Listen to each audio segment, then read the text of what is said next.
أصحابه أجمعين إلى يوم الدين أما بعد. قال الله تبارك وتعالى في القرآن المجيد والفرقان الحميد: أعوذ بالله من الشيطان الرجيم، بسم الله الرحمن الرحيم. وما أرسلناك إلا رحمة للعالمين. وقال الله تعالى في موضع آخر: لقد كان لكم في رسول الله أسوة حسنة. صدق اللہ العظیم۔ الحمدللہ بڑی ہی مسرت و شادمانی کا مقام ہے کہ ماہ ربیع الاول میں اللہ رب العزت نے ہم تمام کو اپنے پیارے حبیب جناب محمد الرسول اللہ صلی اللہ تعالی علیہ وسلم کی سیرت طیبہ سننے، سیکھنے اور سمجھنے کے لیے جمع ہونے کا موقع عطا فرمایا۔ ہم اس پر اللہ رب العزت کا جتنا بھی شکر ادا کریں یہ واقعی کم ہے۔ بغیر کسی تمہید کے اپنی بات کا آغاز کرتے چلے کہ ہر زمانے میں اللہ رب العزت نے حضرات انبیاء علیہم الصلاۃ والسلام کو اپنی اپنی قوموں کے سامنے اپنی زندگی نمونے کے طور پر پیش کرنے کے لیے اور اسی طریقے سے ان کی پوری قوم اور نیک افراد کی فلاح اور کامیابی سے ہمکنار کرنے کے لیے حضرات انبیاء علیہم الصلاۃ والسلام کو مبعوث فرمایا۔ لیکن وہ سب کے سب کسی خاص قوم اور خاص قبیلے کے لیے مبعوث کیے گئے۔ آخر میں جناب محمد الرسول اللہ صلی اللہ علیہ وسلم کو نبی رحمت بنا کر بھیجا گیا تاکہ آپ پوری انسانیت اور پورے عالم کے لیے دنیا میں اپنی زندگی کا نمونہ ہمیشہ کے لیے نبی اکرم صلی اللہ علیہ وسلم کو اس مقام و مرتبے پر فائز کیا گیا، تو اس میں ہمارے لیے مزید رغبت اور سبق یہ ہے کہ ہم آپ صلی اللہ علیہ وسلم کی سیرت سے سیکھیں اور اس کو اپنائیں، کیونکہ اللہ تبارک و تعالی کی طرف سے انہیں یہ مقام عطا کیا گیا۔ اللہ کی قدرت اور نبوت محمدی صلی اللہ علیہ وسلم کا اعجاز دیکھیے کہ آپ صلی اللہ علیہ وسلم کی نبوت کے 23 سالہ مختصر عرصے میں آپ صلی اللہ علیہ وسلم پر ان سارے حالات اور کیفیات کا گزر ہو گیا جن سے قیامت تک کسی انسان کا سامنا ہو سکتا ہے۔ مثلا آپ صلی اللہ علیہ وسلم کی زندگی میں فتح و شکست کا ہونا، آپ نے غربت اور امیری، اسی طریقے سے خوشی اور مسرت کے مواقع کا دیکھنا، اور کسی مسئلے پر غالب ہونا، کسی مسئلے پر مغلوب ہونا، سفر و حضر کا ہونا، تجارت و مزدوری کا ہونا، شادی کا، خوشی اور غم کا، غرض ہے کہ وہ کون سی حالت ایسی ہے جو آپ صلی اللہ علیہ وسلم پر نہ آئی ہو، اور اس سلسلے میں آپ صلی اللہ علیہ وسلم کا ہمیں سنہرا نمونہ نہ ملتا ہو۔ آپ کی زندگی پر ہم اور آپ غور کریں تو آپ صلی اللہ علیہ وسلم بحیثیت والد بھی رہے، بحیثیت شوہر بھی رہے، آپ نے رشتہ داریاں بھی کی، تعلقات قائم بھی کیے۔ آپ صلی اللہ علیہ وسلم نے بعض مواقع پر معاہدے کیے، آپ کو دھوکہ بھی دیا گیا اور آپ کے اوپر طرح طرح کے جھوٹے الزامات بھی لگائے گئے، آپ کو نفاق کے موذی مرض کا سامنا بھی کرنا پڑا۔ لیکن آپ کی زندگی میں اگر ہم غور کریں تو آپ کو ایسے وفادار دوست بھی ملے جنہوں نے مہر و وفا کے بے نظیر نقوش صفحہ تاریخ پر ثبت کر دیے۔ انبیاء علیہم الصلاۃ والسلام اللہ کی طرف سے جو دین لے کر آتے ہیں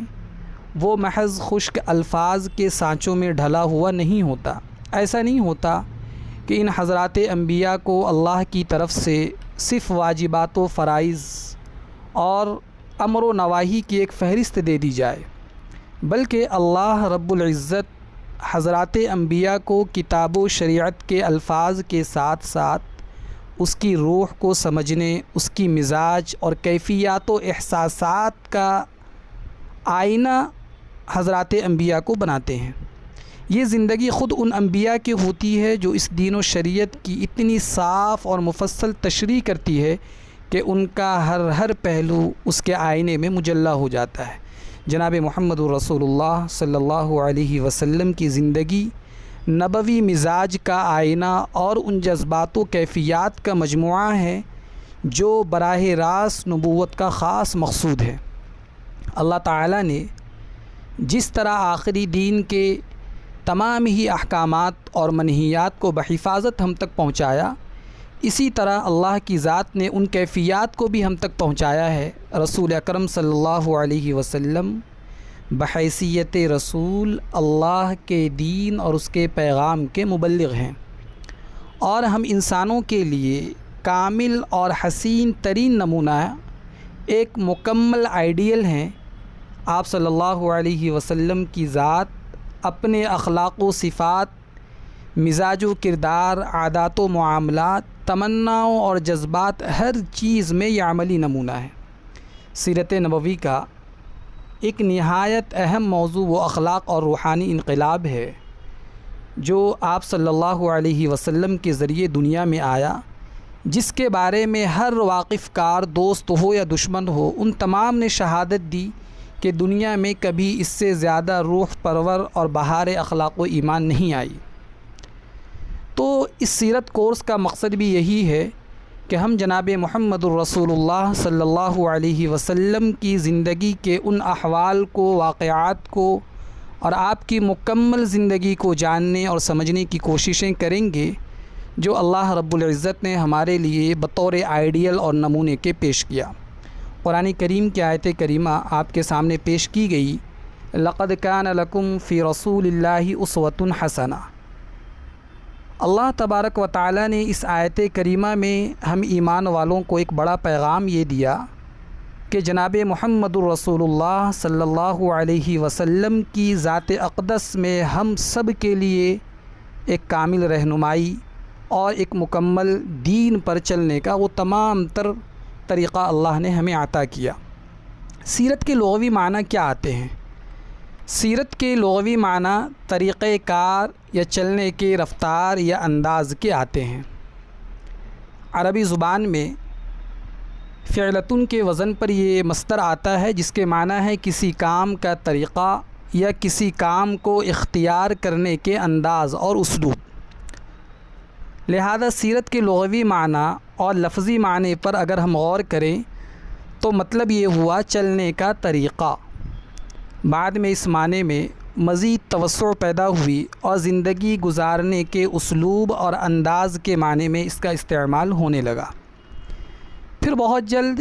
سیرت کا یہ لفظ جناب محمد الرسول اللہ صلی اللہ علیہ وسلم کی ذات کے ساتھ مخصوص ہو گیا۔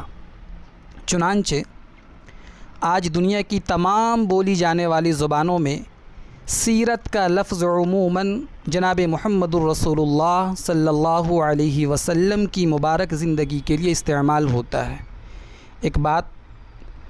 بطور گزارش کے آپ کے سامنے ذکر کی جائے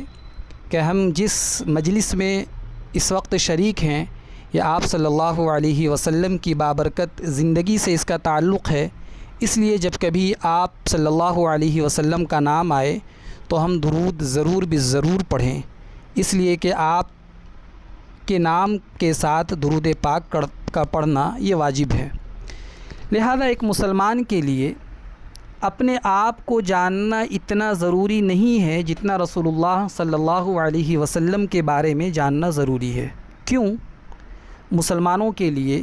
اسوہ حسنہ صرف حضرت صلی اللہ علیہ وسلم کی ذات گرامی ہے۔ آج آپ غور کریں، پوری دنیا ایک عالمگیر نظام کی ضرورت محسوس کر رہی ہے۔ انسانی خود ساختہ نظام یکے بعد دیگرے فیل ہوتے ہوئے نظر آ رہے ہیں۔ پوری دنیا متبادل نظام کی ضرورت شدت سے محسوس کر رہی ہے۔ یہ ضرورت اگر کوئی مذہب پوری کر سکتا ہے تو وہ صرف اور صرف مذہب اسلام ہے، کیونکہ عالمگیر نظام کا نمونہ اگر کسی نے پیش کیا ہے تو وہ یہی اسلام ہے گویا کہ عالمگیر نظام برپا کرنے اور اسے صحیح خطوط پر استوار کرنے کے لیے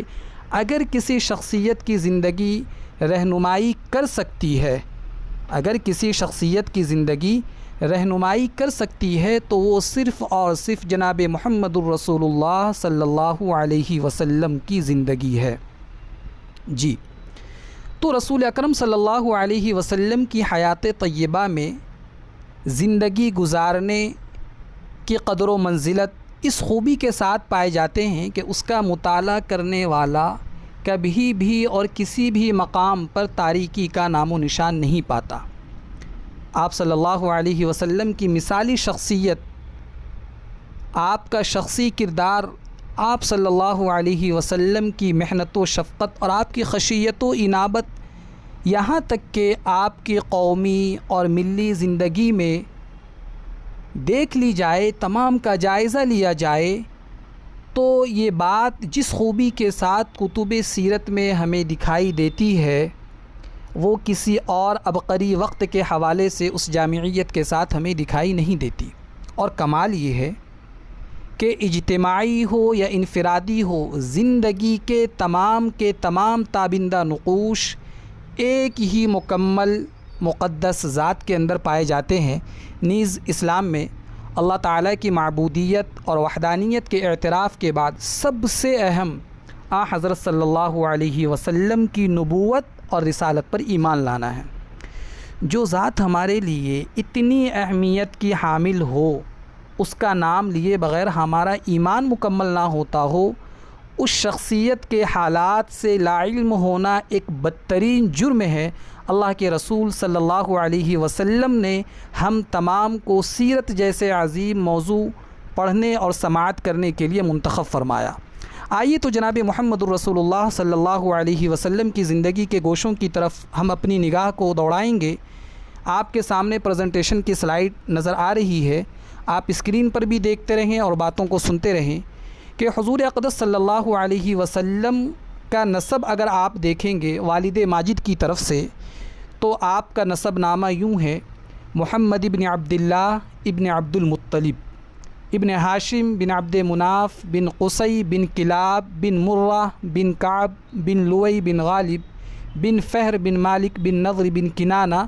بن خزیمہ بن مدرکہ بن الیاس بن مضر بن نذار بن معد بن عدنان۔ یہ جناب محمد الرسول اللہ صلی اللہ علیہ وسلم کے والد ماجد کا یہ نسب نامہ رہا، اور والدہ ماجدہ کی طرف سے بھی حضور صلی اللہ علیہ وسلم کا شجرہ نسب کلاب بن مرہ پر جا کر مل جاتا ہے، اور آگے چل کر دونوں سلسلے ایک ہو جاتے ہیں۔ عدنان تک آپ صلی اللہ علیہ وسلم کا نسب نامہ صحیح سندوں کے ساتھ باتفاق مؤرخین ثابت ہے۔ اس کے بعد ناموں میں کچھ اختلافات ہیں، اور حضور صلی اللہ علیہ وسلم جب کبھی بھی اپنا نسب نامہ بیان فرماتے تو عدنان تک ہی ذکر فرمایا کرتے تھے۔ اس پر تمام مؤرخین نے اتفاق کیا کہ عدنان یہ سیدنا اسماعیل علی نبینا علیہ الصلاۃ والسلام کی اولاد میں سے ہیں، اور حضرت اسماعیل یہ حضرت ابراہیم خلیل اللہ کے فرزند ارجمند ہیں۔ لہٰذا حضور اکرم صلی اللہ علیہ وسلم کا خاندان اور آپ کا نسب یہ نجابت اور شرافت میں دنیا کے تمام خاندانوں سے اشرف اور اعلیٰ ہے، اور وہ حقیقت یہی ہے کہ آپ صلی اللہ علیہ وسلم کے بدترین دشمن کفار مکہ بھی اس کا انکار نہ کر سکے۔ چنانچہ حضرت ابو سفیان نے جب وہ کفر کی حالت میں تھے، بادشاہ روم ہرقل کے بھرے دربار میں اس حقیقت کا اقرار کیا کہ وفینا ذو نسب، ہم نبی صلی اللہ علیہ وسلم عالی خاندان ہیں۔ حالانکہ اس وقت وہ آپ کے بدترین دشمن ہوا کرتے تھے اور چاہتے تھے کہ ذرا بھی کوئی گنجائش ملے تو آپ صلی اللہ علیہ وسلم کی ذات مقدسہ پر کوئی عیب لگا کر بادشاہ روم کی نظروں سے آپ کا وقار گرا دے۔ حدیثوں میں مسلم شریف کی ایک روایت میں ہے کہ اللہ تعالیٰ نے حضرت اسماعیل علی نبینا علیہ الصلاۃ والسلام کی اولاد میں سے کنانہ کو برگزیدہ بنایا، اور کنانہ میں قریش کو چنا اور قریش میں بنی ہاشم کو منتخب فرمایا اور بنی ہاشم میں سے مجھ کو چن لیا۔ اللہ کے رسول صلی اللہ علیہ وسلم کے بارے میں ایک مسلمہ حقیقت ہے کہ لَهُ النَّسَبُ الْعَالِي فَلَيْسَ كَمِثْلِهِ حَسِيبٌ نَسِيبٌ مُنْعَمٌ مُتَكَرَّمٌ، یعنی کہ حضور اکرم صلی اللہ علیہ وسلم کا خاندان اس قدر بلند مرتبہ ہے کہ کوئی بھی حسب و نسب والا اور نعمت و بزرگی والا آپ صلی اللہ علیہ وسلم کے مثل نہیں ہو سکتا۔ اب یہاں پر جب آپ کے خاندان کی بات چل رہی ہے تو حضور اقدس صلی اللہ علیہ وسلم کے خاندان نبوت میں سبھی حضرات اپنی گوناگوں خصوصیات کی وجہ سے بڑے نامی گرامی گزرے ہیں، مگر چند ہستیاں ایسی بھی گزری جو آسمان فضل و کمال پر چاند تارے بن کر چمکے۔ ان باکمال میں سے فہر بن مالک بھی ہے کہ ان کا لقب قریش اور ان کی اولاد کو قریشی کہا جاتا ہے۔ فہر بن مالک قریش اس لیے کہلاتے ہیں کہ قریش ایک سمندری جانور کا نام ہے جو بہت طاقتور ہوتا ہے اور سمندری تمام جانوروں کو کھا لیتا ہے، تو یہ جانور تمام جانوروں پر ہمیشہ غالب ہی رہتا ہے، کبھی مغلوب نہیں ہوتا۔ اسی طریقے سے فہر بن مالک اپنی شجاعت اور خدا داد طاقتوں کی بنیاد پر تمام قبائل عرب میں، اس وقت عرب کے اندر جتنے بھی قبیلے تھے ان تمام پر غالب تھے، اس لیے تمام اہل عرب ان کو قریش کے لقب سے پکارا کرتے تھے۔ چنانچہ اس بارے میں ایک عرب کا مشہور شاعر ہے، اس نے بہت ہی خوب جملہ کہا، وَقُرَيْشٌ هِيَ الَّتِي تَسْكُنُ الْبَحْرَ بِهَا سُمِّيَتْ قُرَيْشٌ قُرَيْشًا، یعنی قریش ایک جانور ہے جو سمندر میں رہتا ہے، اس کے نام پر قبیلے قریش کا نام قریش رکھ دیا گیا۔ حضور اکرم صلی اللہ علیہ وسلم کے والدین دونوں کا سلسلہ نسب فہر بن مالک سے مل جاتا ہے، اس لیے حضور اکرم صلی اللہ علیہ وسلم ماں اور باپ والدین کریمین دونوں کی طرف سے قریشی کہلائے۔ حضور اقدس صلی اللہ علیہ وسلم کے پردادا حضرت ہاشم یہ بڑی شان و شوکت کے مالک تھے۔ ان کا اصل نام عمرو تھا، انتہائی بہادر، بے حد سخی اور اعلیٰ درجے کے مہمان نواز تھے۔ ایک سال عرب میں بہت سخت قحط سالی پڑی، لوگ دانے دانے کو محتاج ہو گئے، تو یہ ملک شام سے خشک روٹیاں خرید کر حج کے دنوں میں مکہ پہنچے اور روٹیوں کا چورا کر کے اونٹ کے گوشت کے شوربے میں سرید بنا کر تمام حاجیوں کو خوب پیٹ بھر بھر کر کھلایا۔ اس دن سے لوگ ان کو ہاشم روٹیوں کا چورا کرنے والا کہنے لگے، چونکہ یہ حضرت عبد مناف کے سب لڑکوں میں بڑے باصلاحیت تھے، اس لیے عبد مناف کے بعد کعبہ کے متولی اور سجادہ نشیں ہونے اور جب سن شعور کو یہ پہنچے تو ان کی شادی مدینہ میں قبیلہ خزرج کی ایک سردار عمرو کی صاحبزادی سے ہوئی جن کا نام سلمہ تھا، اور ان کے صاحبزادے عبد المطلب مدینہ میں پیدا ہوئے۔ چونکہ ہاشم 25 سال کی عمر پا کر ملک شام کے راستے میں بمقام غزہ انتقال کر گئے، اس لیے عبد المطلب مدینہ میں ہی اپنے نانا کے گھر پلے بڑھے۔ جب 7 یا 8 سال کے ہو گئے تو مکہ آ کر اپنے خاندان والوں کے ساتھ رہنے لگے۔ جب آپ نے یہاں تک کی مکمل تاریخ آپ صلی اللہ علیہ وسلم کے خاندان کے متعلق سماعت کر لی تو اب آپ کے دادا عبد المطلب کی باری آتی ہے کہ آپ صلی اللہ علیہ وسلم کے دادا عبد المطلب کا اصل نام شیبہ تھا۔ یہ بڑے ہی نیک اور عابد و زاہد شخص تھے، غار حرا میں کھانا پانی ساتھ لے کر جاتے اور کئی دنوں تک لگاتار اللہ رب العزت کی عبادت میں مصروف رہا کرتے تھے۔ رمضان شریف کے مہینے میں اکثر یہ غار حرا میں اعتکاف کیا کرتے اور اللہ رب العزت کے دھیان میں، اللہ کی توجہ میں گوشہ نشیں رہا کرتے تھے۔ رسول اکرم صلی اللہ علیہ وسلم کا نور نبوت ان کی پیشانی میں چمکتا تھا اور ان کے بدن سے مشک کی خوشبو آیا کرتی تھی۔ یہ میں آپ کو بات بتلا رہا ہوں آپ کے دادا عبد المطلب کی۔ اہل عرب کو خصوصاً قریش کو ان سے بڑی عقیدت تھی۔ جب بھی مکہ پر، اہل مکہ پر کوئی مصیبت آتی یا قحط پڑ جاتا تو لوگ عبد المطلب کو ساتھ لے کر پہاڑ پر چڑھ جایا کرتے اور اللہ رب العزت کی بارگاہ میں حضرت عبد المطلب کو وسیلہ بنا کر دعائیں مانگتے تھے تو دعا قبول ہو جاتی تھی۔ حضرت عبد المطلب کا ایک کارنامہ یہ بھی رہا کہ یہ لڑکیوں کو زندہ درگور کرنے، زمانے جاہلیت میں جب لڑکیوں کو زندہ دفن کر دیا جاتا تھا، اس موقع پر حضرت عبد المطلب بڑی سختی کے ساتھ روکا کرتے تھے اور چور کا ہاتھ کاٹ ڈالتے تھے۔ اپنے دسترخوان سے پرندوں کو کھلانا، ان کا لقب مطعم الطیر، پرندوں کو کھلانے والا تھا۔ لہٰذا حضرت عبد المطلب آپ بڑے اس معاملے میں اگر آپ خاندان کے اعتبار سے ان کا جائزہ لیں گے تو اللہ رب العزت نے بڑے ہی شرافت سے آپ کو نوازا تھا، اور آپ کعبہ کے متولی اور سجادہ نشیں بھی ہوئے۔ اصحاب فیل کا واقعہ پیش آیا اور آپ ہی کے حیات میں اصحاب فیل کا واقعہ پیش آیا اور آپ 120 سال کی عمر میں وفات پا گئے۔ لہٰذا حضور اکرم صلی اللہ علیہ وسلم کی پیدائش سے صرف 55 دن پہلے یمن کا بادشاہ ابرہہ ہاتھیوں کی فوج کو لے کر خانہ کعبہ ڈھانے کے لیے مکہ پر حملہ آور ہوا، اور اس کا سبب یہ تھا، علماء سیر و تاریخ نے یہ باتیں کتابوں میں ذکر کی ہے کہ ابرہہ نے یمن کے دارالسلطنت صنعاء میں ایک بہت ہی عالی شان گرجا گھر بنایا، اور اس نے یہ کوششیں کی کہ عرب کے لوگ خانہ کعبہ کے بجائے یمن آ کر اس گرجا گھر کا حج کیا کرے۔ جب مکہ والوں کو یہ بات پتہ چلی، یہ باتیں معلوم ہوئی، تو قبیلے کنانہ کا ایک شخص بڑا غضبناک ہو کر یمن گیا اور وہاں کے گرجا گھر میں جا کر اس نے ناپاکی کر دی اور اس کو نجاست سے لت پت کر دیا۔ جب ابرہہ نے یہ واقعہ سنا تو وہ طیش میں آپے سے باہر ہو گیا اور خانہ کعبہ کو ڈھانے کے لیے ہاتھیوں کی فوج لے کر مکہ پر حملہ کر دیا، اور اس کی فوج کے اگلے دستے نے مکہ والوں کے تمام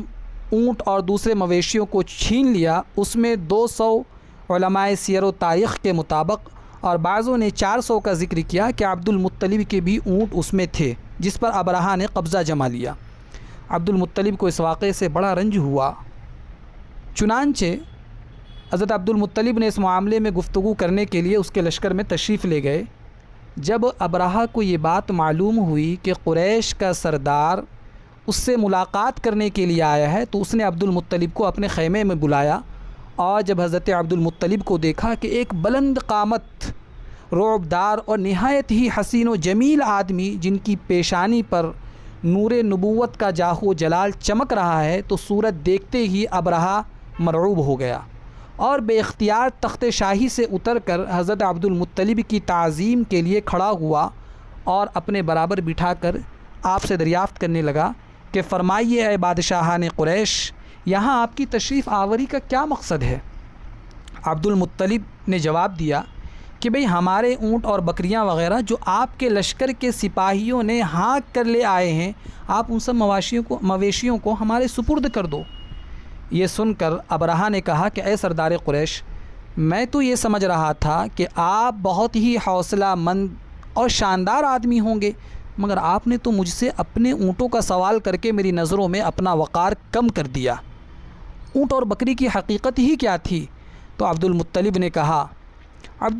یہ کہا کہ مجھے تو اپنے اونٹوں سے مطلب ہے، کعبہ یہ میرا گھر نہیں ہے بلکہ اس خدائے رب ذوالجلال کا گھر ہے، وہ خود اپنے گھر کو بچا لے گا، مجھے کعبے کی ذرا بھی فکر نہیں ہے۔ یہ سن کر ابرہہ کم بخت نے فرعونی لہجے میں کہنے لگا کہ اے سردار مکہ، سن لو، میں کعبے کو ڈھا کر اس کی اینٹ سے اینٹ بجا دوں گا اور روئے زمین سے اس کا نام و نشان مٹا دوں گا۔ ابھی یہ آپسی گفتگو چل رہی تھی، مکہ والوں نے اس ابرہہ نے کہا کہ مکہ والوں نے میری گرجا گھر کی بڑی بے حرمتی کی ہے، اور اس لیے میں اس کا انتقام لینے کے لیے کعبے کو ڈھانا ضروری سمجھتا ہوں۔ عبد المطلب نے فرمایا کہ بھئی تمہارا کام جانے اور خدا جانے، میں تم سے کیوں سفارش کروں کہ تم کعبۃ اللہ کو نہ گراؤ، تم کعبۃ اللہ کے ساتھ زیادتی نہ کرو۔ یہ جب آپسی گفتگو ہو چکی، اس کے بعد ابرہہ تمام جانوروں کو واپس کر دینے کا حکم دیا۔ جب ابرہہ نے یہ تمام تر باتیں کر لی اور تمام تر اونٹ عبد المطلب اپنے لے کر واپس چلے آئے، تو مکہ والوں سے فرمایا کہ تم لوگ اپنے اپنے مال اور مویشیوں کو لے کر مکہ سے باہر نکل جاؤ، اور پہاڑ کی چوٹیوں پر چڑھ کر مکہ والوں سے یہ کہہ دو، اور پھر اپنے خاندان کے چند آدمیوں کو ساتھ لے کر عبد المطلب خانہ کعبہ میں داخل ہوئے اور دروازے کا حلقہ پکڑ کر انتہائی بے قراری کے ساتھ، گریہ زاری کے ساتھ بار بار اس طرح دعا مانگنے لگے، لا ہم ان المرء یمنع رحلہ فامنع رحالک وانصر علی آل الصلیب وعابدیہ اليوم آلک۔ حضرت عبد المطلب نے ان جملوں میں دعا کی کہ اے اللہ، بے شک ہر شخص اپنے اپنے گھر کی حفاظت کر رہا ہوتا ہے، لہٰذا تو بھی اپنے گھر کی حفاظت فرما، اور یہ جو صلیبی ہیں، صلیب کے جو پجاری ہیں، اس کے مقابلے میں اپنے اطاعت شعاروں کی مدد فرما۔ روایات میں، کتب سیر میں یہ بات ہمیں ملتی ہے کہ عبد المطلب نے یہ دعا مانگی، اپنے خاندان والوں کو ساتھ لے کر پہاڑ کی چوٹی پر چڑھ گئے اور اللہ رب العزت کی قدرت کے نظارے کا بے حد انتظار کرنے لگے۔ ابرہہ جب صبح کو کعبہ ڈھانے کے لیے اپنے لشکر جرار اور ہاتھیوں کے قطار کے ساتھ آگے بڑھا تو مقام مغمس میں پہنچا تو خود اس کا ہاتھی، جس کا نام محمود تھا، وہ ایک دم سے بیٹھ گیا۔ ابرہہ نے ہر چند اسے کوڑے مارے، اسے بار بار للکارا، مگر ہاتھی نہیں اٹھا۔ اس حال میں اللہ رب العزت نے قہر الہی ابابیل کی شکل میں نمودار ہوا، اور ننھے ننھے پرندے جھنڈ کے جھنڈ، جن کی چونچ اور پنجوں میں 3 کنکریاں تھیں، سمندر کی جانب سے حرم کعبہ کی طرف آنے لگے۔ ابابیل کے ان لشکروں نے ابرہہ کی فوج پر اس زور سے سنگ باری کی، اس زور سے پتھر برسائی کہ لمحے میں ابرہہ کے لشکر اور اس کے ہاتھیوں کے پرخچے اڑا دیے۔ ابابیل نے جب یہ دیکھا کہ یہ اللہ رب العزت کی طرف سے اتنی بڑی سزا، اتنی چھوٹی سی مخلوق کے ذریعے خداوند قہار و جبار کے قہر اور غضب کی ایسی مار تھی کہ جب کسی کنکر کسی ہاتھی سوار کے سر پر پڑتی تو وہ اس آدمی کے بدن کو چھیدتی ہوئی ہاتھی کے بدن سے پار ہو جایا کرتی تھی۔ لہٰذا اللہ رب العزت نے جب اس چھوٹی سی مخلوق کے ذریعے ابرہہ کی فوج پر حملہ آور ہوئے تو ابرہہ کی فوج کا ایک آدمی بھی زندہ نہیں بچا، اور سب کے سب ابرہہ اس کے ہاتھیوں سمیت اس طرح ہلاک و برباد ہو گئے کہ ان کے جسم کی بوٹیاں ٹکڑے ٹکڑے ہو کر زمین پر بکھر گئی۔ چنانچہ قرآن مجید میں اللہ رب العزت نے سورۃ الفیل میں فرمایا، الم تر کیف فعل ربک باصحاب الفیل، کہ اے انسانیت، اے مومن، اے کافر، سب کو اللہ نے مخاطب کرتے ہوئے کہا کہ کیا تم نے ہاتھی والوں کا معاملات کی طرف تم نے نظر نہیں کی؟ کیف فعل ربک، آپ کے رب نے ان کا کیا انجام کیا، ان کو کیسے منہ کی کھانی پڑی۔ اور پھر فرمایا، اللہ رب العزت نے اس پوری صورت میں ان واقعات کا مکمل تذکرہ فرمایا کہ کیا آپ نے نہیں دیکھا کہ آپ کے رب نے ان ہاتھی والوں کا کیا حال کر ڈالا، ان کے داؤ کو تباہی میں نہ ڈالا، ان پر پرندوں کی ٹکڑیاں بھیجی تاکہ ان کنکر کے پتھروں سے مارے تو انہیں چبائے ہوئے بھوسے جیسا بنا ڈالے۔ اللہ رب العزت نے یہ اس قوم کا انجام ہوا جو جناب محمد الرسول اللہ صلی اللہ علیہ وسلم کی وطن مبارک میں اللہ رب العزت کے گھر کو ڈھانے کے لیے برے عزائم کے ساتھ نکلا تھا۔ لہٰذا جب ابرہہ اس کے لشکروں کا یہ انجام ہوا تو عبد المطلب پہاڑ سے نیچے اترے اور اللہ رب العزت کا شکر ادا کیا، تو عبد المطلب کی اس کرامت کا دور دور تک چرچا ہونے لگا، اور تمام اہل عرب ان کو ایک خدا رسیدہ بزرگ کی حیثیت سے قابل احترام سمجھنے لگے۔ یہ تو واقعات آپ کو بتلائے گئے آپ کے دادا عبد المطلب کے۔ یہ ہمارے حضور رحمت عالم صلی اللہ علیہ وسلم کے دادا جان تھے۔ آپ کے والد ماجد حضرت عبداللہ کے بارے میں مؤرخین نے یہ باتیں لکھی کہ عبد المطلب کے تمام بیٹوں میں سب سے زیادہ باپ کے لاڈلے اور پیارے حضرت عبداللہ تھے، چونکہ ان کی پیشانی میں نور محمدی جلوہ گر تھا، اس لیے حسن خوبی کے پیکر اور جمال صورت اور کمال سیرت کے یہ آئینہ دار تھے۔ عجیب اتفاق دیکھیے کہ قبیلے قریش کی تمام کے تمام حسین عورتیں حضرت عبداللہ کے حسن و جمال پر فریفتہ تھی اور ان سے شادی کی خواہش مند تھی، مگر عبد المطلب ان کے لیے ایک ایسی عورت کی تلاش میں تھے جو حسن و جمال کے ساتھ ساتھ حسب و نسب کی شرافت اور عفت و پارسائی میں بھی دیگر عورتوں سے ممتاز ہو۔ عجیب اتفاق یہ ہوا کہ ایک دن حضرت عبداللہ شکار کے لیے جنگل تشریف لے گئے۔ ملک شام کے یہودی چند علامتوں سے انہیں پہچان لیا کہ نبی آخر الزماں جناب محمد الرسول اللہ صلی اللہ علیہ وسلم کے والد ماجد یہی ہیں۔ چنانچہ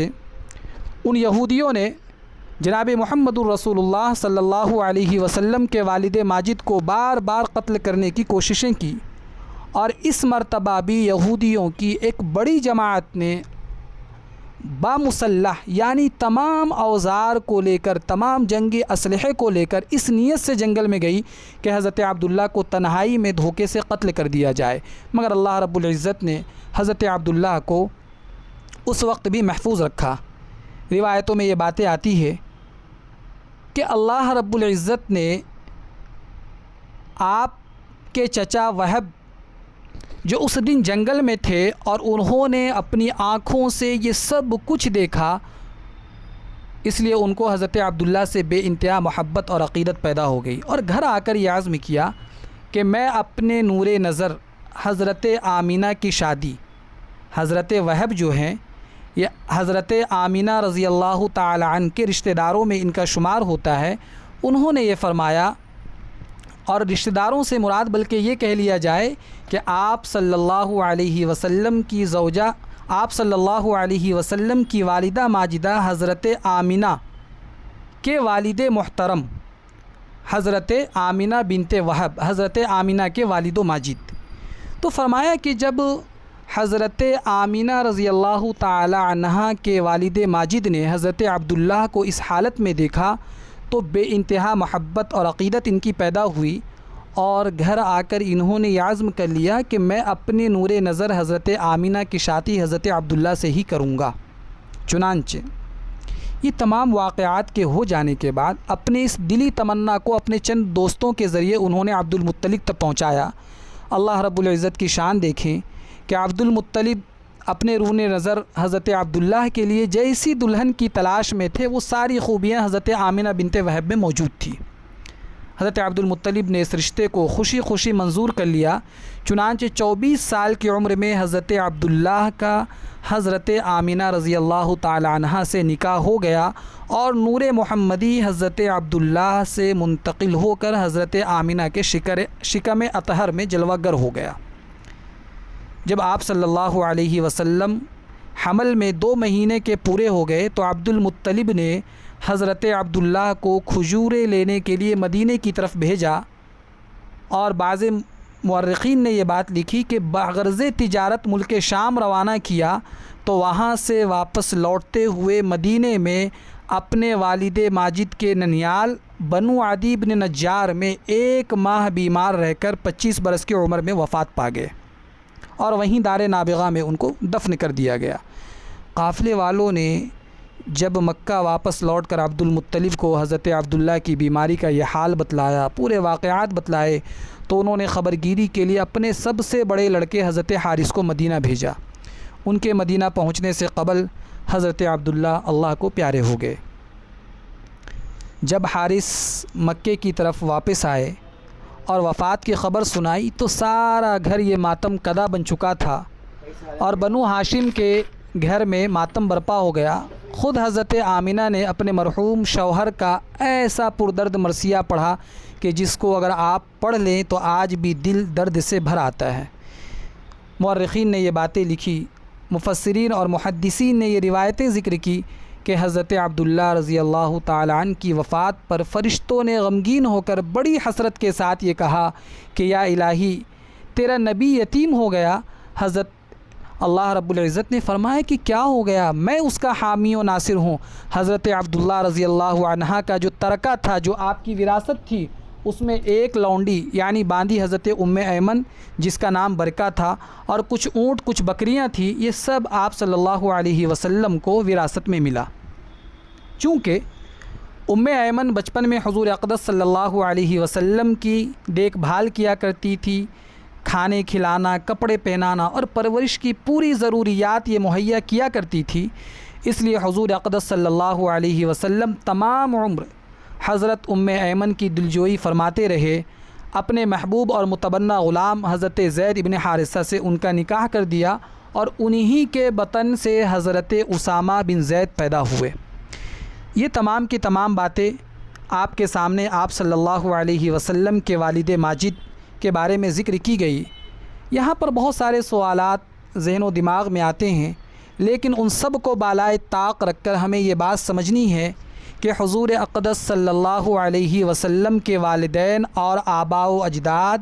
یہ سب حضرت ابراہیم علی نبینا علیہ الصلاۃ والسلام کے دین پر تھے، لہٰذا مومن ہوئے۔ دوم یہ کہ تمام حضرات حضور صلی اللہ علیہ وسلم کے اعلان نبوت سے پہلے ایسے زمانے میں وفات پا گئے جسے زمانہ فطرت کہا جاتا ہے، بلکہ ان لوگوں کو مومن ہی کہا جائے گا، اس لیے کہ حضور صلی اللہ علیہ وسلم کی دعوت ایمان ان تک نہیں پہنچی۔ یہ آپ صلی اللہ علیہ وسلم کے والد ماجد اور آپ کی والدہ ماجدہ حضرت آمینہ رضی اللہ تعالی عنہا سے متعلق چند باتیں آپ کے سامنے ذکر کی گئی۔ اب آپ صلی اللہ علیہ وسلم کی پیدائش، امام الانبیاء جناب محمد الرسول اللہ صلی اللہ علیہ وسلم کی جو پیدائش کا واقعہ ہے وہ اتنا سخت اور اپنے اندر اس قسم کی دردناکی کو لیے ہوئے ہے کہ آپ صلی اللہ علیہ وسلم کی پیدائش یتیمی کی حالت میں ہوئی۔ یہ جو ابھی آپ کے سامنے واقعہ ذکر کیا گیا، واقعہ فیل، اس کے تقریباً 50 دن بعد اور مشہور قول کے مطابق 12 ربیع الاول مطابق 571 عیسوی کو موسم بہار میں ہوئی۔ آپ صلی اللہ علیہ وسلم کے دادا عبد المطلب نے آپ کا نام محمد اور والدہ نے خواب میں ایک فرشتے کی بشارت سن کر آپ کا نام احمد رکھا۔ آپ کی والدہ ماجدہ حضرت آمینہ رضی اللہ تعالی عنہا نے آپ کو 3 دنوں تک دودھ پلایا۔ آپ صلی اللہ علیہ وسلم کو 3 دنوں تک جب حضرت آمینہ نے دودھ پلایا، اس کے بعد آپ کے چچا ابو لہب کی باندی، جسے سویبیہ اور صوبیہ علماء نے دونوں طریقے سے کہا کہ انہوں نے آپ کو دودھ پلایا، اور پھر ان کے بعد حضرت حلیمہ سعدیہ رضی اللہ تعالی عنہا نے 2 سال پورے ہونے تک آپ کو دودھ پلایا۔ لہٰذا جب 2 سال کی مکمل مدت پوری ہو گئی تو آپ کا دودھ چھڑا دیا گیا۔ آپ صلی اللہ علیہ وسلم کی عمر مبارک 6 سال تھی تو آپ کے والدہ ماجدہ بھی اس دنیا سے رخصت ہو گئی، آپ کے والدہ کا بھی انتقال ہو گیا۔ اور جب آپ کی عمر مبارک 8 سال کی ہوئی تو آپ صلی اللہ علیہ وسلم کے دادا عبد المطلب بھی اس دنیا سے پردہ فرما گئے۔ لہٰذا آپ صلی اللہ علیہ وسلم کی یہ جو بچپن کے حالات ہیں اتنے زیادہ مشکلات اور سنگینیوں میں رہی کہ آپ کے ایک جو آپ سے قریب ہوتا گیا اللہ رب العزت نے انہیں اپنے پاس بلا لیا۔ جب آپ کی عمر مبارک 12 سال 2 ماہ کی ہوئی تو آپ اپنے چچا ابو طالب کے ساتھ تجارت کی غرض سے ملک شام کی طرف تشریف لے گئے۔ جب آپ ملک شام کی طرف جانے لگے تو راستے میں یہودیوں کے ایک بڑے عالم جس کا نام بحیرہ راہب تھا اس سے ملاقات ہوئی، تو ملاقات کے بعد اس نے کچھ پیشن گوئیاں کی کہ ابو طالب نے آپ کو مکہ واپس بھیج دیا۔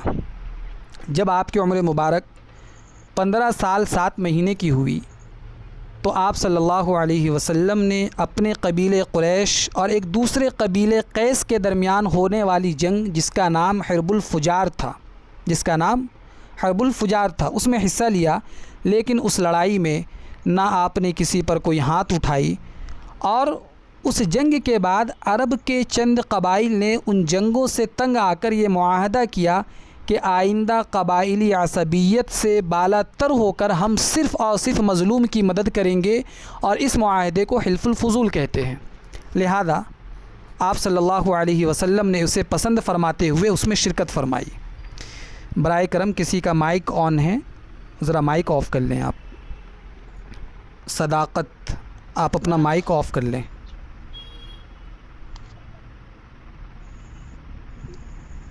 صداقت آپ مائک آف کر لیں برائے کرم. جی تو یہ جو واقعات آپ صلی اللہ علیہ وسلم کی زندگی کے مختصر زاویے سے آپ کے سامنے پیش کیے گئے، تو یہ آپ صلی اللہ علیہ وسلم کی عمر مبارک 12 سال 15 سال کی ہوئی، لیکن جب آپ 23 سال کی عمر میں پہنچے تو آپ صلی اللہ علیہ وسلم اور حضرت خدیجہ رضی اللہ تعالی عنہ، حضرت خدیجہ اس وقت مکہ کی سب سے مالدار خاتون تھی، تو انہوں نے تجارت کی غرض سے ملک شام کی طرف آپ کو روانہ کیا، اور جب آپ صلی اللہ علیہ وسلم اس تجارت کے لیے نکلے تو آپ نے خوب نفع کمایا اور آپ نفع کما کر واپس آئے. جب آپ کی عمر مبارک 25 سال 2 مہینے کی ہوئی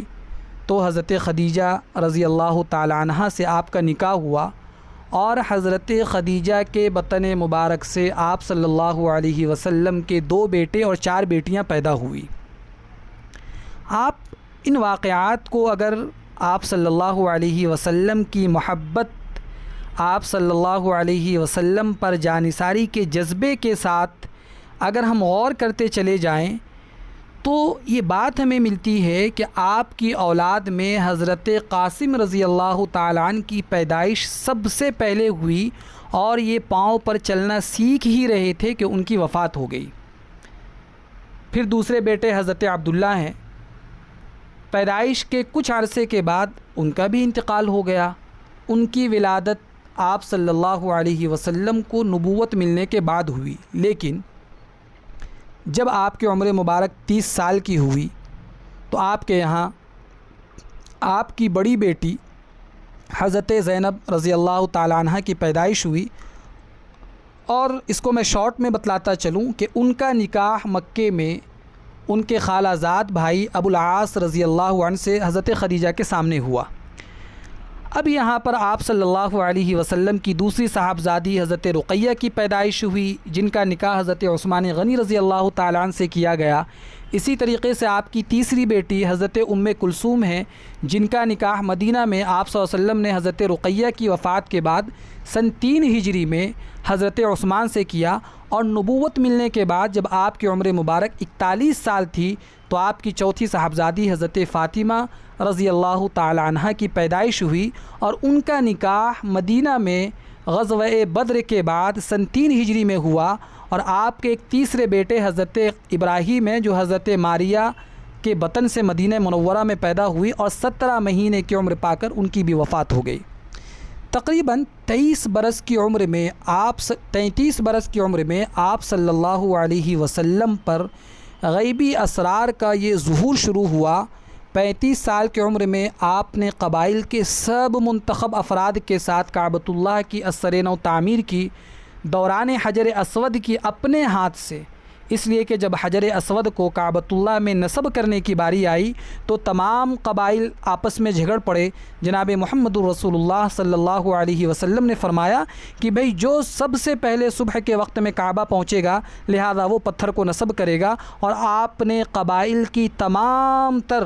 آپسی اختلافات کو اپنے اس فیصلے کے ذریعے ختم فرما دیا. جب آپ کی عمر 40 برس 1 دن ہوئی تو باضابطگی کے ساتھ آپ صلی اللہ علیہ وسلم کو اللہ رب العزت نے خلعت نبوت کے ساتھ ممتاز اور مشرف فرمایا. میں آپ کے سامنے پریزنٹیشن شو کر رہا ہوں اس لیے کہ آپ وہاں پر دیکھتے چلے تو آپ کے ذہن و دماغ میں واقعات بھی محفوظ ہوں گے، اور اللہ کے نبی صلی اللہ علیہ وسلم کے زندگی کے اہم گوشے ہمارے ذہن و دماغ میں پیوست ہوتے چلے جائیں گے. جب آپ صلی اللہ علیہ وسلم کی عمر مبارک 40 سال 1 دن کی ہوئی تو باضابطہ طور پر اللہ رب العزت نے خلعت نبوت کے ساتھ ممتاز اور مشرف فرمایا، جسے بعثت نبوی کہا جاتا ہے. بعثت نبوی یعنی آپ صلی اللہ علیہ وسلم کو نبوت ملنے کے بعد سے شروع ہونے والا زمانہ. بعثت نبوی کے پہلے سال میں نماز فرض کر دی گئی. 18 رمضان المبارک کو جب آپ کی عمر 40 سال 6 مہینے 6 دن کی ہوئی تو قرآن کریم کا نازل ہونا آپ پر شروع ہو گیا. نزول وحی سے پہلے جناب محمد رسول اللہ صلی اللہ علیہ وسلم کے دل میں خلوت کی محبت ڈال دی گئی، یعنی تنہائی پسند ہو گئے اور آپ اپنا مختصر سا خوراک لے کر غار حرا میں خلوت نشینی اختیار فرما لیا کرتے تھے، اور جب گھر واپسی سے قبل غار حرا کی خلوتوں میں اللہ کی عبادت میں جو راتیں آپ نے گزاری تھی وہ حضرت سیدہ خدیجۃ الکبریٰ رضی اللہ تعالی عنہ کی طرف وہاں سے لوٹتے اور مختصر خوراک لے کر دوبارہ غار حرا تشریف لے جاتے۔ آپ صلی اللہ علیہ وسلم نے غار حرا میں اللہ تعالیٰ کی طرف عبادت کے لیے گمراہی میں ڈوبے ہوئے اہل مکہ کو ان کے حال پر چھوڑ کر چلے جاتے، اور آپ اتنی عبادتیں کیا کرتے تھے کہ اس وقت کے عرب یہ کہہ اٹھے ان محمدن، کہ یقیناً محمد صلی اللہ علیہ وسلم اپنے رب کی محبت میں خوب گھل مل گئے۔ دیکھنا یہ ہے کہ کیا ابھی بھی مکہ پر چھائی ہوئی گمراہیوں کے بدلنے کا اور چھٹنے کا وقت نہیں آیا؟ آپ صلی اللہ علیہ وسلم نے یہ تمام کی تمام باتیں کہ کیا اس تاریکی کی روشنی میں بدلنے کا وقت ابھی بھی نہیں آیا؟ کیا ابھی بھی بتوں کے پاش ہونے کا وقت نہیں آیا؟ اللہ کے رسول صلی اللہ علیہ وسلم اللہ تعالیٰ کی پناہ لیتے، اللہ سے مدد مانگتے۔ جب یہ ساری چیزیں ہونے لگی آپ اللہ تعالیٰ کی طرف ہر صبح شام دوپہر متوجہ ہونے لگے،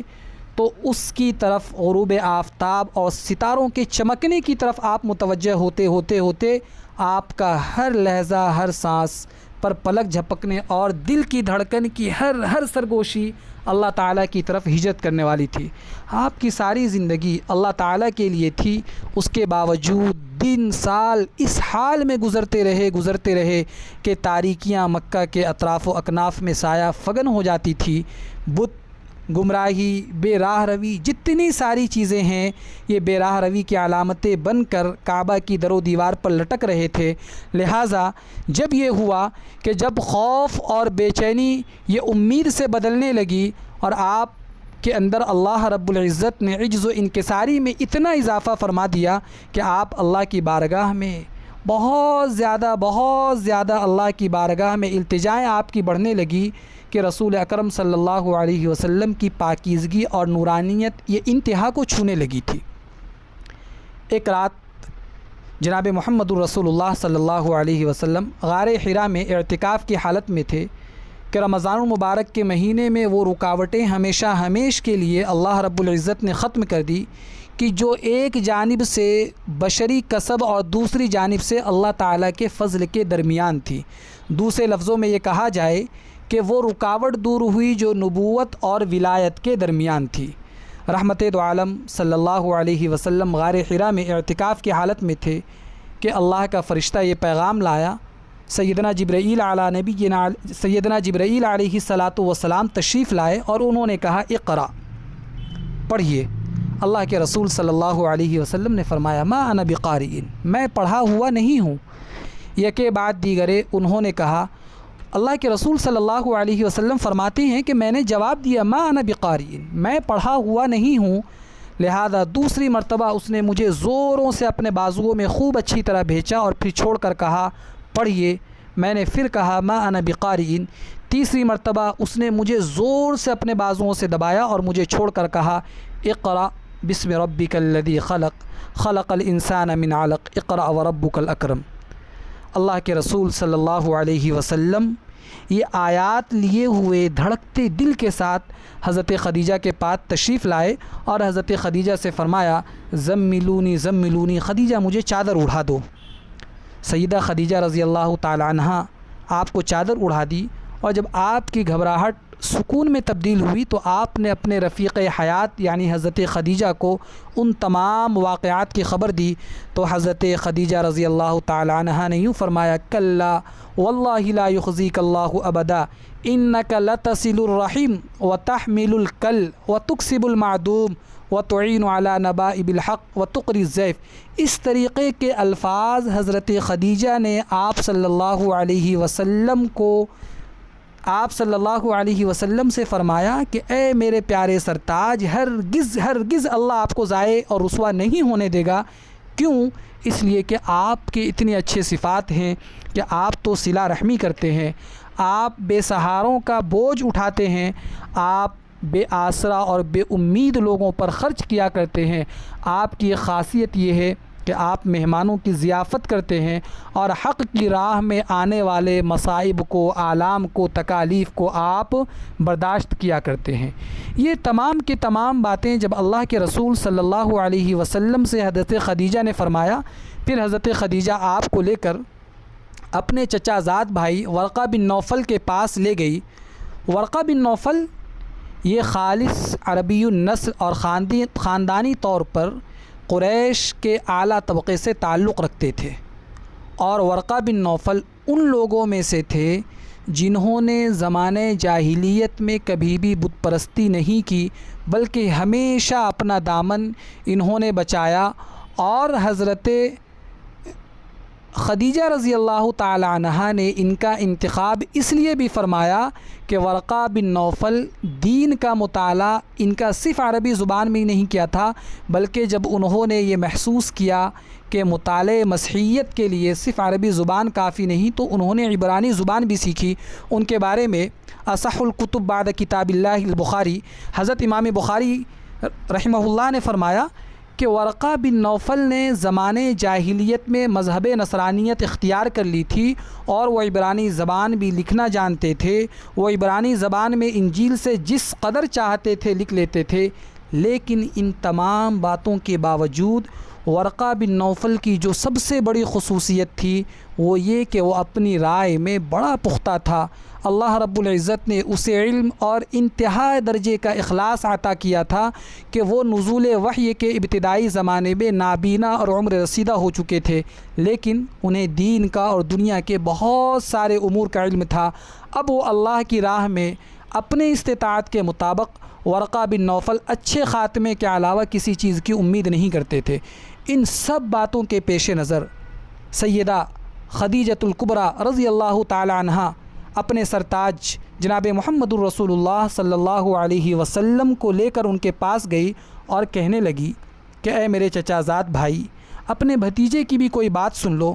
اللہ کے رسول صلی اللہ علیہ وسلم نے آپ کے ساتھ جو معاملات پیش آئے، ورقہ بن نوفل سے کسی انتظار، کسی تردد کے بغیر آپ نے تمام کی تمام باتیں کہہ دی، تو ورقہ نے کہا کہ یہ تو وہی فرشتہ ہے جو حضرت موسیٰ علیہ السلام پر نازل ہوا تھا۔ ورقہ بن نوفل نے یہ تمام کے تمام کلمات ایک پختہ یقین اور سچے مومن جذبات کے ساتھ کہے تھے، اور انہیں یہ بات کہنے پر مجبور کرنے والے اسباب یقیناً یہ باتیں بتلا رہی تھی کہ ورقہ بن نوفل سیدنا رسول کریم صلی اللہ علیہ وسلم کی عفت و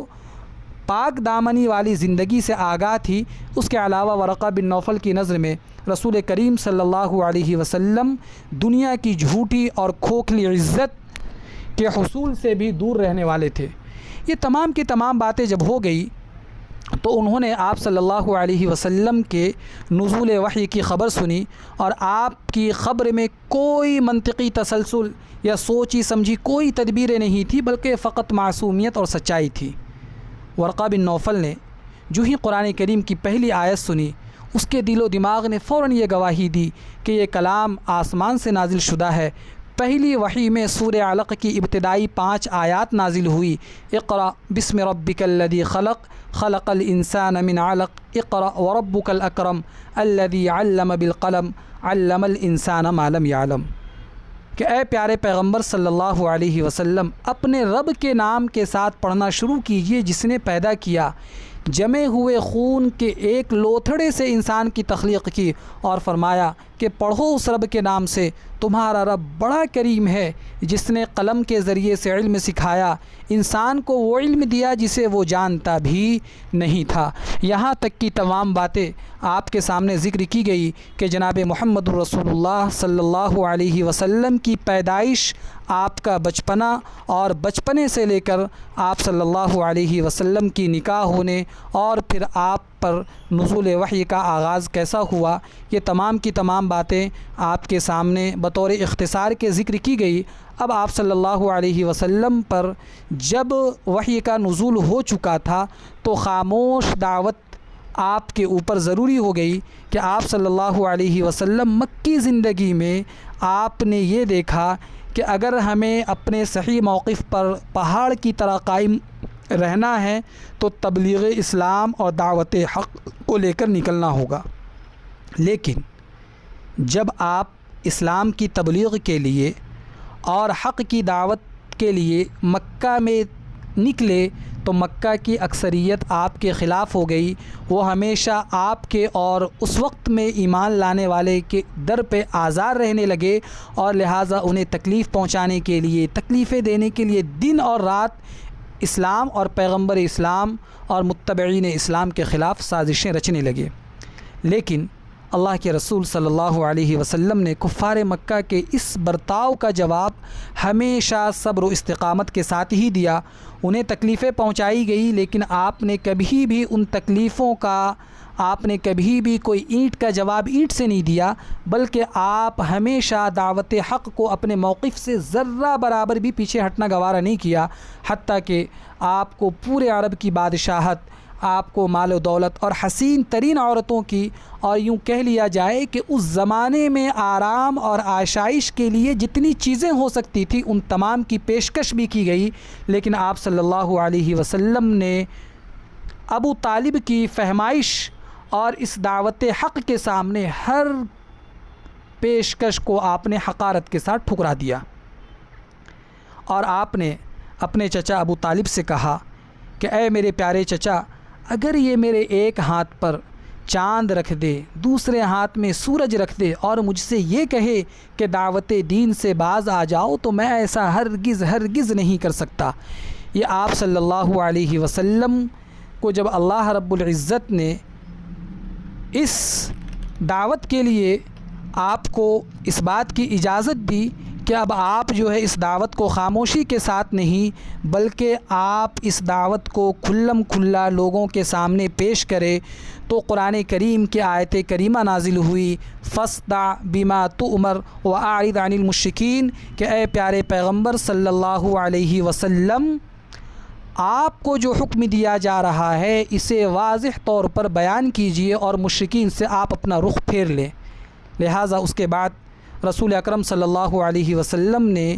اس آیت کریمہ کے نازل ہونے کے بعد مشرکین کے مجمع اور ان کی محفلوں میں کھلے عام دعوت دین دینا شروع کر دی، اور آپ لوگوں پر کتاب اللہ کی تلاوت کیا کرتے تھے، اور جو تمام انبیاء نے اپنی اپنی قوموں کو دین کی دعوت کے لیے جو پیغامات دیے، آپ صلی اللہ علیہ وسلم نے بھی وہی تمام تر چیزیں کی۔ قرآن کریم کی آیات میں اللہ رب العزت نے فرمایا، یا قوم اعبدوا اللہ ما لکم من الہ غیرہ، کہ اے میری قوم اللہ کی عبادت کرو، تمہارے لیے اللہ کے سوا کوئی اور عبادت کے لائق نہیں ہے۔ اسی طریقے سے قرآن کریم کی مختلف آیات نازل ہوتی رہی۔ کسی نے آپ صلی اللہ علیہ وسلم کو جادوگر کہا، کسی نے کہا کہ ہم نے ان کا جادو بھی دیکھ لیا، یہ تو نہ گرے لگاتا ہے، نہ یہ کسی قسم کی جھاڑ پھونک کرتا ہے۔ تو لوگوں نے کہا کہ تب ہم کیا کہیں گے آپ کے بارے میں؟ آپ کے بارے میں ہم نے ہر حربے آزما لیے آپ کو دعوت دین سے روکنے کے لیے۔ تو ولید نے کہا کہ اللہ کی قسم،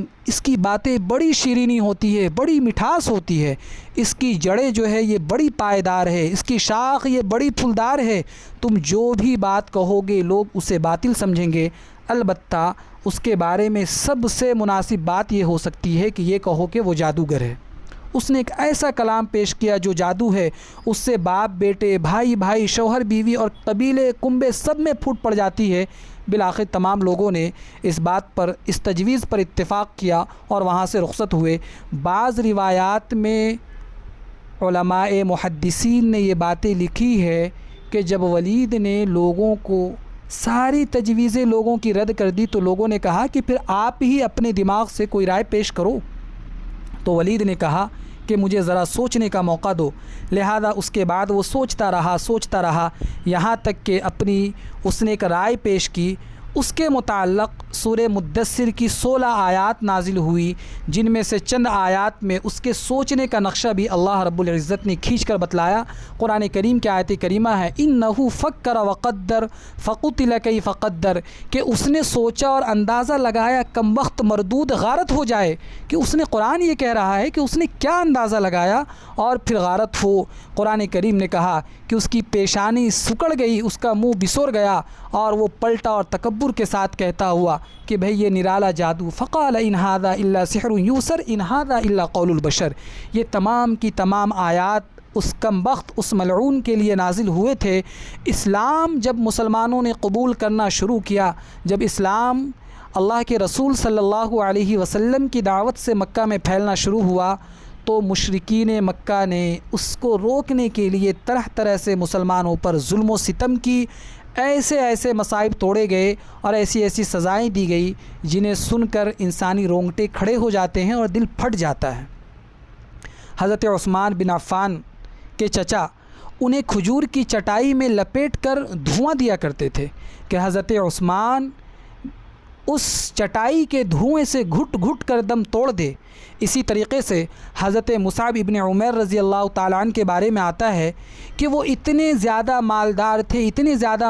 تھے کہ ان کا ایک ایک لباس اس زمانے کے اس وقت کے حساب سے کروڑوں کا ہوا کرتا تھا، لیکن جب ان کی والدہ کو ان کے اسلام لانے کا علم ہوا تو ان کی والدہ نے ان کا کھانا پینا بند کر دیا اور گھر سے باہر نکال دیا، جبکہ یہ بڑے ناز و نعمت میں پلے تھے۔ شدت سے دو چار ہو گئے، کھال اس طرح ادڑ گئی کہ جیسے سانپ کچلی چھوڑ جاتا ہے۔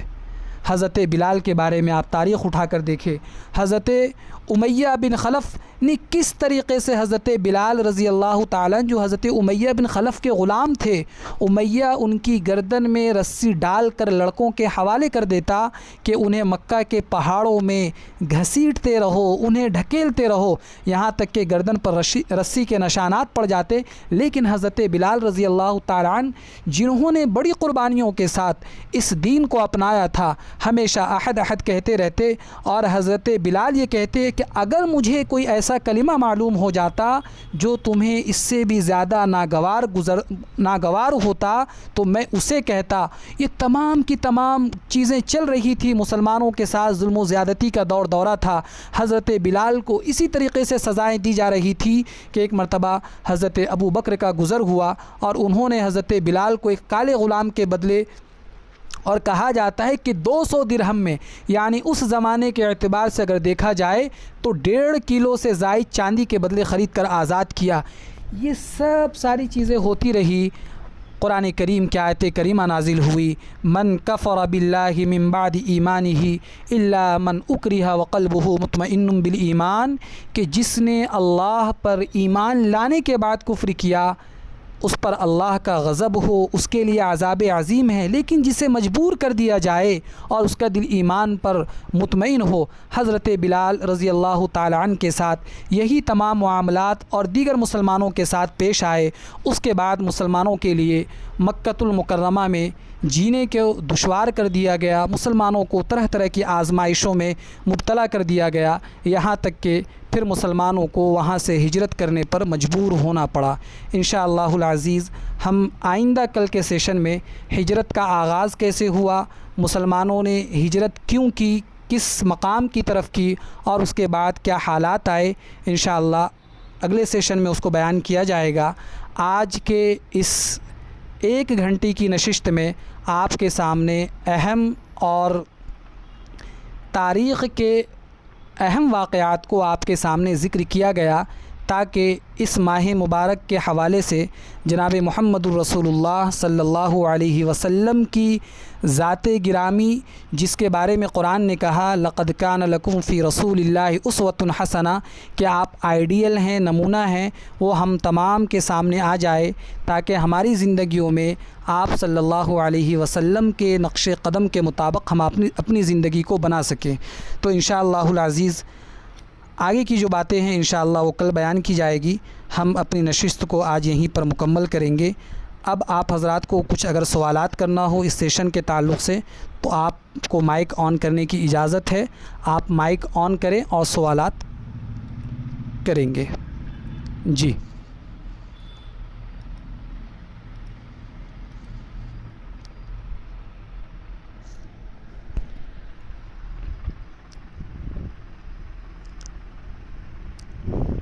کوئی سوال ہو تو آپ بذریعہ میسیجز یا پھر مائک آن کر کے سوالات کر لیں۔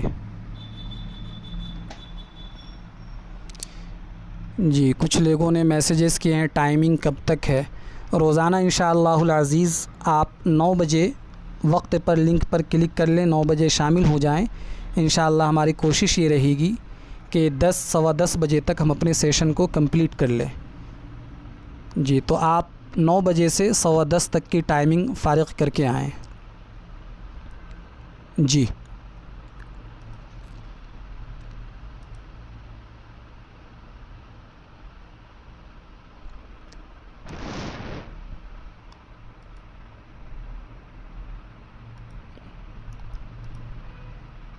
ٹھیک ہے، تو ہم یہیں پر اپنی نشست کو مکمل کرتے ہیں۔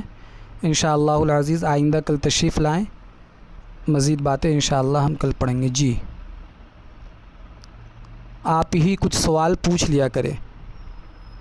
میں چونکہ اس وقت میں آپ لوگ اگر بغور سماعت کر رہے ہیں تو انشاءاللہ العزیز میں نے جتنی باتیں آپ کو بتائی ہے اس کا ایک سوالیہ پرچہ بنا کر میں آپ کے گروپ میں بھیج دیا کروں گا، تو آپ چاہیں تو اس کی پرنٹ آؤٹ نکال لیں یا پھر آپ اسے اپنی کاپی وغیرہ میں لکھ کر اس کے جوابات دینے کی کوشش کریں، تاکہ جو کچھ آپ نے سیرت کے حوالے سے سنا ہے وہ آپ کے دل و دماغ میں بھی پیوست ہو جائے اور پھر وہ آپ کے اگلی زندگی میں بھی کامیابی کا ذریعہ بنے۔ تو انشاءاللہ جتنی باتیں میں نے آپ کو بتلائی ہے اس موقع پر، انشاءاللہ ان تمام کو سوالات کی شکل میں آپ کے سامنے پیش کر دیا جائے گا۔ ٹھیک ہے انشاءاللہ۔ آپ تمام گروپ میں شریک ہیں؟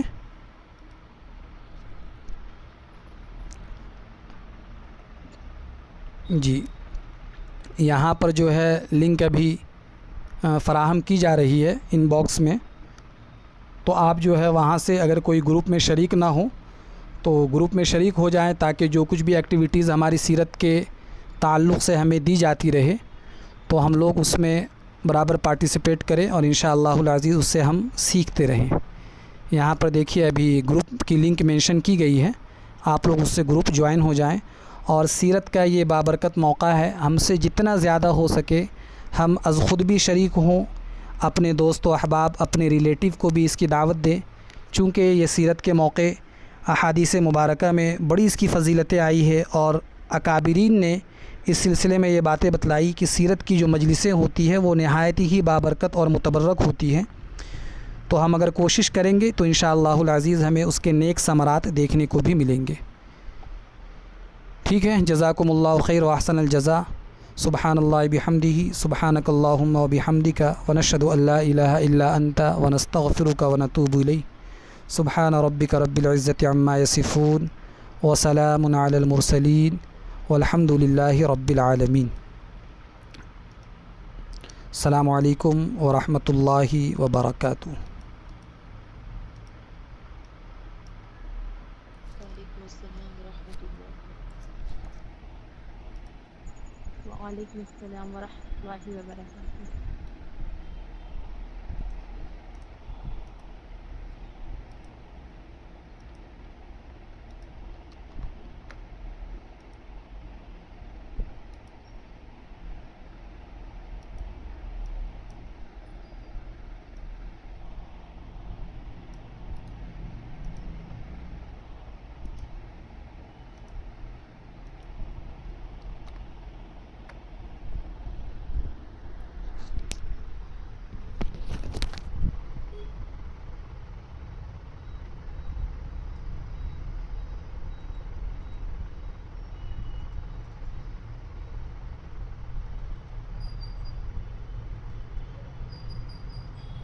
الرحمن الرحیم،